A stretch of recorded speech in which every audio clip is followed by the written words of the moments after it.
Assalamualaikum warahmatullahi wabarakatuh. Selamat datang di acara podcast Kabar Makassar, saatnya perempuan berbicara.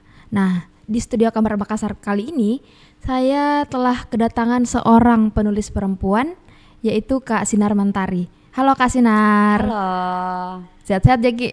Sehat-sehat, alhamdulillah. Alhamdulillah. Nah, mungkin Kak Sinar boleh sapa teman-teman Kabar Makassar dulu. Halo, assalamualaikum warahmatullahi wabarakatuh. Untuk teman-teman Kabar Makassar, saya Sinar Mentari, penulis dari novel 8 Detik Setelah Senja. Oh, dia sudah men-spill karya-karya dari Kak Sinar. Kak Sinar lebih senang dipanggil apa? Sinar Mentari nih. Kak Sinar Kak Mentari. Boleh keduanya senyamannya aja, Kak. Oke. Kak Sinar. Enaknya Kak Sinar ya. Seakan-akan menyinari kita semua ya guys ya. Nah, kan kakak tadi sudah spill nih salah satu karya kakak, yaitu 8 Detik Setelah Senja. Nah, ini teman-teman Kabar Makassar bisa lihat. Terus mungkin Kak Sinar bisa, untuk membuka percakapan kita kali ini, Kak Sinar bisa bercerita tentang buku ini sebenarnya tentang apa, Kak? Oke.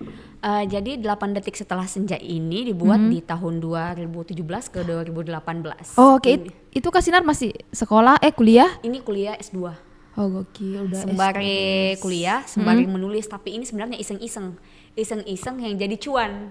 Betul juga sih, karena memang itu yang diperlukan. Betul Iseng dulu, sekali. berani mengambil resiko. Betul. Oke, lanjut Kak. Ini berawal dari pengalaman pribadi ya, kayak dari pengalaman pribadi yang ditulis menjadi novel. Akhirnya kembali ke tanah air, kembali ke Makassar, Iya. launching lah buku 8 Oh, Detik Setelah kemarin pas Kak Sinar nulis di mana, Kak? Ini dari Jogja. Ini Ah. terbit di Jogja. Jadi kemarin Kak Sinar lagi di Jogja, menulis, kuliah, Sambil balik kuliah. balik ke Makassar, terbitlah buku ini. Oke, terus. Nah, jadi buku 8 Detik Setelah Senja ini sebenarnya pengalaman pribadi ya, Kak. Pengalaman pribadi yang saya tulis tentang perasaan-perasaan terpendam saya ini yang tidak bisa saya ceritakan kepada siapapun. Akhirnya saya tulislah di buku ini. Tapi ini maksudnya perasaannya apakah itu percintaan atau dilema tentang apa gitu? Ini dilema tentang percintaan. Oh, berarti seorang Kak Sinar Mentari juga pernah sakit hati ya? Sangat galau. Tapi untungnya kita harus seperti Kak Sinar, sakit hati, galau, tapi tetap menghasilkan karya. Nah, ini nih karyanya. Sekali. Betul. Terus Kak Sinar mungkin bisa cerita sebenarnya Kak Sinar itu mulai menulis sejak kapan, dan kenapa sih Kak Sinar berpikir untuk kayaknya apa yang saya alami ini harus saya tulis. Itu gimana, Kak? Oke, jadi ini tuh berawal dari sebuah tragedi. Oh, apa Tragedi tuh? di 2018. Oke, boleh. 2018. Jadi saat itu saya tuh lagi kayak bener-bener lagi mau lanjut sekolah S2 atau kerja nih.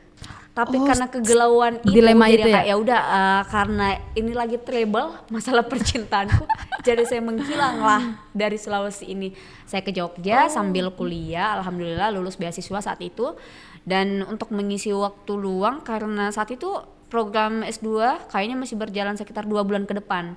Dan memilih untuk menulis di Wattpad awalnya. Wattpad, Ya, aplikasi yang cerita itu kan? Betul Wattpad. sekali, berawal dari Betul. Wattpad yang kayak nulis sebatas quotes aja yang kayak pergimu yang terjauh itu adalah saat kamu jatuh cinta lagi kepada yang bukan aku.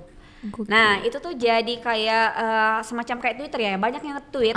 Iya betul. Terus ada salah satu penerbit lah di Jogja yang namanya Pak Rudi itu. Saya makasih banget buat Pak Rudi yang sudah memberi kesempatan untuk diterbitkan bukunya.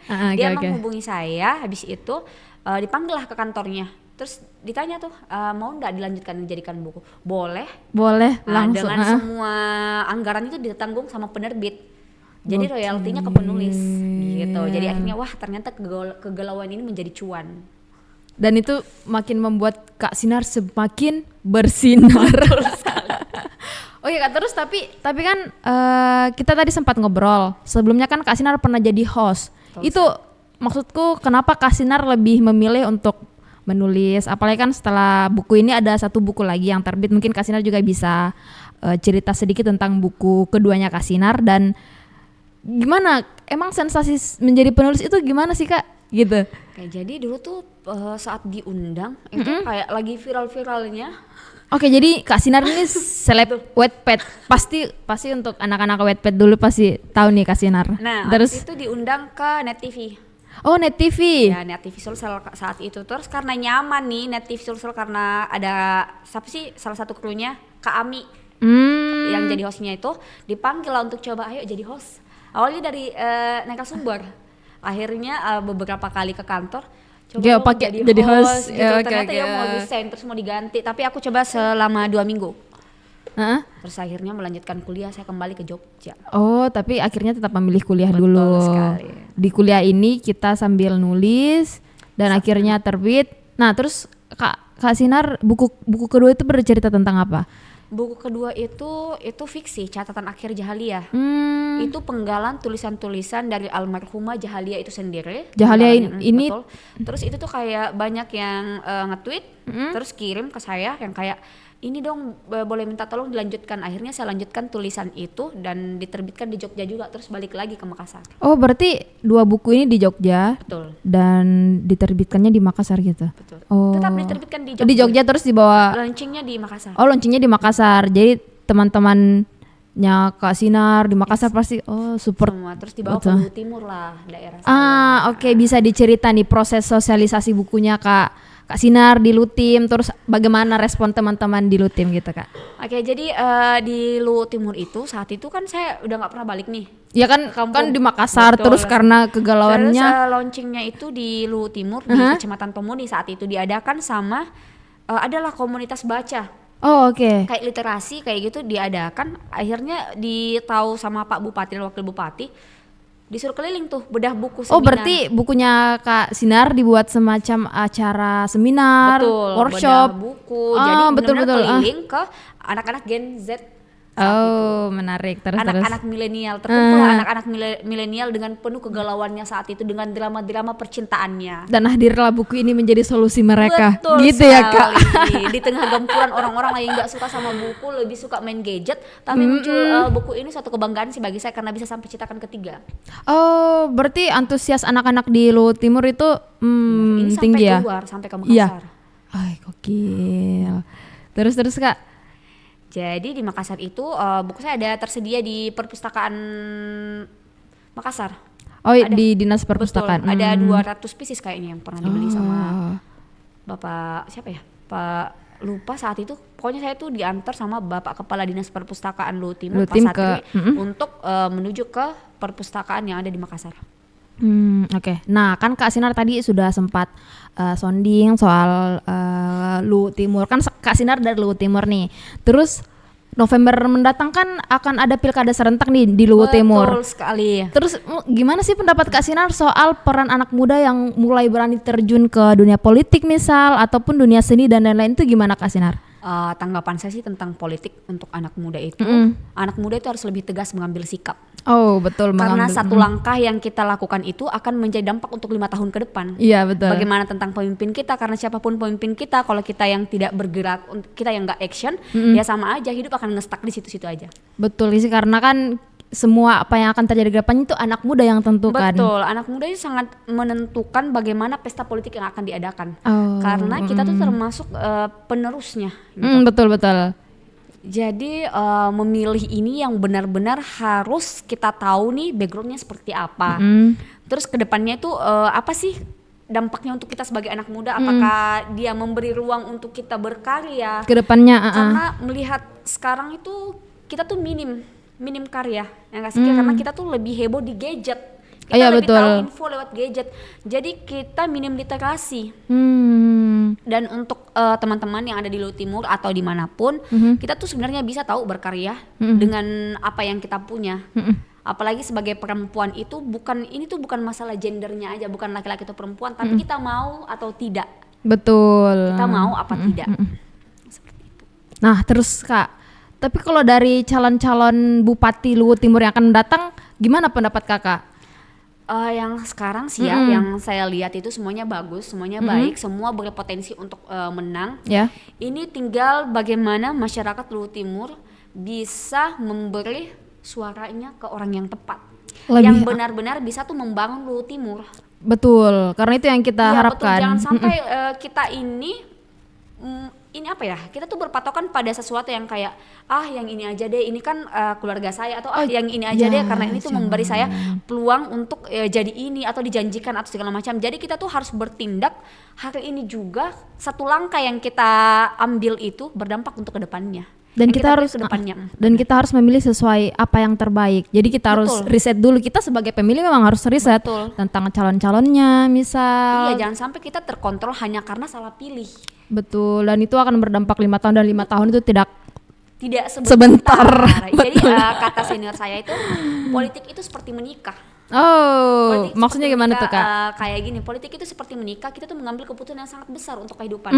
Jadi ketika kita memilih, berarti kita harus bertanggung jawab dengan keputusan itu. Entah mau bertemu di jurang atau bertemu jalan buntu, jangan kembali lagi katanya, tetap di situ aja. Karena itu sudah menjadi pilihan kita. Dan harus mengambil resiko dari apa yang kita pilih. Betul. Nah, Kak, mungkin balik lagi ke tulisan tadi. Mungkin Kakak bisa kasih tips and trick kepada teman-teman yang baru ingin memulai menulis.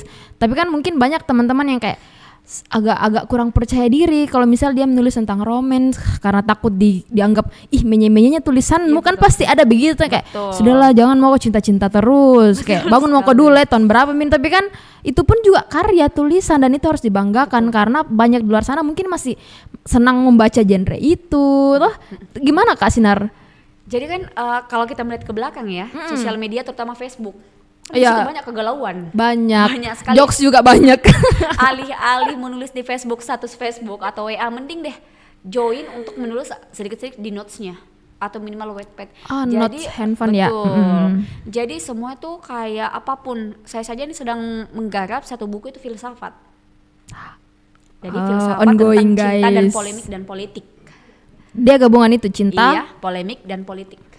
bakal bagus. Sedang digarap sih sekarang karena kalau dikeluarkan sekarang ini Luhut Timur lagi tidak baik-baik saja tentang dunia politik, yang sampai buku saya bukunya malah kritisi yang sangat luar biasa. Jadi ini ditahan dulu. Harus launching di waktu yang tepat ya, Kak. Betul nih, Kak. Jadi mungkin pertanyaan terakhir nih, Kak. Selain tips and trick dan harapan Kakak ke depannya untuk anak-anak muda terkhusus di Luhut Timur, terus lagi mungkin Kakak bisa spill sedikit apa yang akan Kakak lakukan ke depannya gitu sih. Oke, ini tips dan trik untuk teman-teman di Luhut Timur atau dimanapun ya. Kalau menurut pandanganku tentang sekarang, kita tuh jangan sampai didoktrin dengan sesuatu yang membuat nanti kita fatal mengambil keputusan. Kita tuh harus menjadi diri kita sendiri. Tuh pernah dengar quotes yang bunyinya kayak gini, you're always one decision away from different life. Jadi kayak satu tindakan yang kita lakukan saat itu berdampak banyak. Jadi ada momen-momen di mana kita tuh dipaksa dan kita harus memilih itu. Kita tuh tidak punya pilihan untuk kayak harus stop, tapi benar-benar kita harus memilih jalan itu. Jadi apapun jalan yang kita tempuh itu, semoga itu yang terbaik untuk kita, diperjuangkan jalannya, jangan ditinggalkan jalannya. Karena kita yang sudah memilih itu. Betul sekali. Terus Kak, apa yang akan Kakak lakukan ke depannya nih? Untuk kedepannya sih saya untuk sekarang mau enjoy dulu lah. Enjoy your life ya, Kak. Tidak berpikir yang betul-betul memberi tekanan ya. Hidup sudah banyak tekanan ya, Kak. Jadi jangan ditambah lagi ya. Jadi masalah politik kayaknya nggak dulu untuk dibahas, tapi lebih ke teman-teman jangan sampai golput lah untuk Luhut Timur nanti, jangan sampai golput. Sesengit-sengitnya persaingan di Luhut Timur ya kita harus mengambil tindakan yang lebih tepat lah. Betul, Kak Sinar pasti akan tetap memperjuangkan Luhut Timur dan tidak boleh golput, tetap menyuarakan hal-hal yang Kak Sinar anggap itu penting dan perlu. Oke, sudah cukup Kak? Iya. Oke, terima kasih banyak Kak Sinar Mentari. Itu dia tadi percakapan kita bersama Kak Sinar Mentari, seorang penulis perempuan. Zahra, saya, dan seluruh kru dari Kabar Makassar mengucapkan terima kasih.